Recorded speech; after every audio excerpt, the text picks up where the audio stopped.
uzito wakati unapokula hii meza. Iko na uzito kuliko kuja kanisani, iko na uzito kuliko kusoma Biblia, iko na uzito kuliko kufunga. Bwana ape sifa.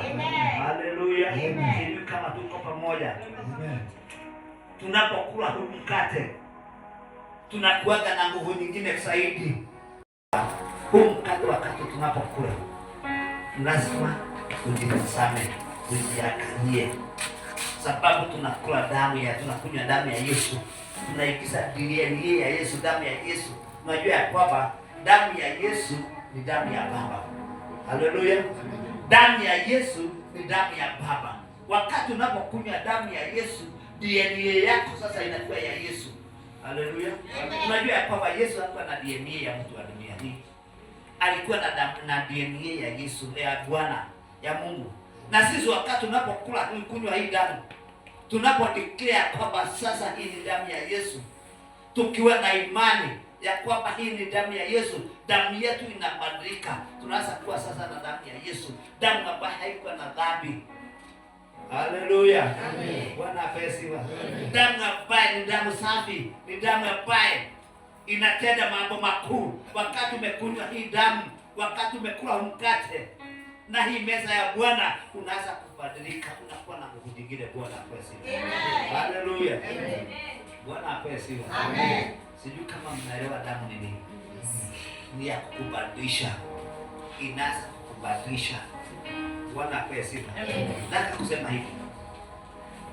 Katika sheria zote za Mungu, ni sheria moja lilo na tumaini. Ambayo inasema kwamba nyinyi watoto pendeni wazazi wenu. Tumaini yenu ni nini? Mtakaa miaka mingi. Na hii sheria ambayo Mungu ametuletea ndio tu sheria ambayo iko na tumaini.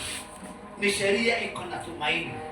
Tuko na sheria mingi ambayo tumepatiwa, sababu tuko na sheria kwamba penda jirani yako. Bwana asifiwe. Lakini hatuambii kuna faida gani. Haleluya. Wakati tunaambiwa penda jirani yako, penda mwenzako, hakuna mambo tunaambia kwamba faida yake ni nini. Lakini wakati tunaambiwa tukunywe hii damu, kuko na faida. Haleluya. Hii ni sheria ambayo iko na faida. Ni sheria ambayo iko na faida kuliko sheria zingine zote. Bwana asifiwe. Kwa sababu wakati unapokula na kunywa mkate wa Bwana, baraka zako zinaanza mara moja. Bwana asifiwe. Haleluya. Baraka zako zinaanza mara moja. Unaanza kufanana na Yesu. Unaanza kuwa na nguvu nyingine mpya.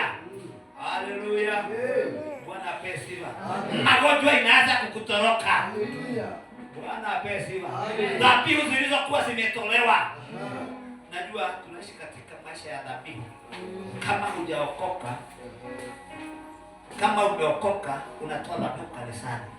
Kama hujaokoka, unatoa dhabihu